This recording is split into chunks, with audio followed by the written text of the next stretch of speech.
লোহিত সমুদ্রের উত্তাল ঢেউ আর রক্তিম দিগন্তের মাঝে তখন নেমে এসেছে গভীর এক অনিশ্চয়তা। লোহিত সাগরের বুকে হঠাৎ করেই ঘনিয়ে এলো এক বড় রকমের বিপর্যয়। আরব সাগরের বুক চিরে চলা ভারতের একটি বাণিজ্যিক জাহাজ তখন ভেসে চলেছে তার নিয়মিত গন্তব্যের দিকে। কেউ ঘুণাক্ষরেও টের পায়নি যে সামনে নিঝুম জলরাশি লুকিয়ে রেখেছে এক মর্মান্তিক ফাঁদ। হঠাৎ করেই নিস্তব্ধতাকে চূর্ণ করে দিয়ে ধেয়ে এলো এক অজ্ঞাত প্রজেক্টাইল বা আঘাত হানার মতো মারাত্মক কোনো বস্তু।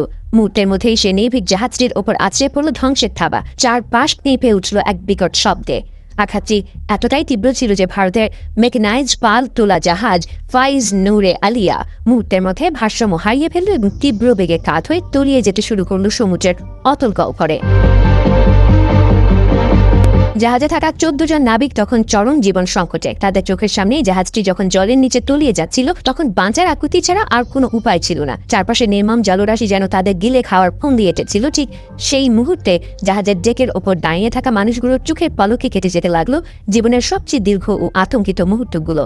সৌভাগ্যবশত ইয়েমেনের উপকূল রক্ষী বাহিনী তাৎক্ষণিকভাবে ও সাহসিকতাপূর্ণ পদক্ষেপে এক লহমায় পাল্টে দিল পুরো দৃশ্যপট।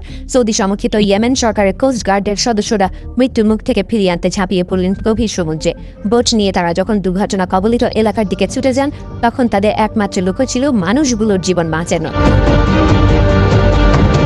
অক্লান্ত পরিশ্রম আর সাহসিকতার পরিচয় দিয়ে কোস্ট গার্ডের দল একে একে উদ্ধার করল সমস্ত নাবিকদের। ত্রাণের হাত বাড়িয়ে দেওয়া সেই উদ্ধারকারীদের তৎপরতায় রক্ষা পেলেন মোট 14 জন ক্রু, যাদের মধ্যে 13 জনই ছিলেন ভারতের সাহসী নাগরিক। আর তাদের এই নিরাপদ উদ্ধারের খবর দ্রুত ছড়িয়ে পড়তেই স্বস্তি নিঃশ্বাস ফেলল সমগ্র ভারত। উদ্ধার হওয়া এই অসহায় নাবিকদের অবিলম্বে নিয়ে যাওয়া হলো ইয়েমেনের নিকটবর্তী মোখা বন্দরে।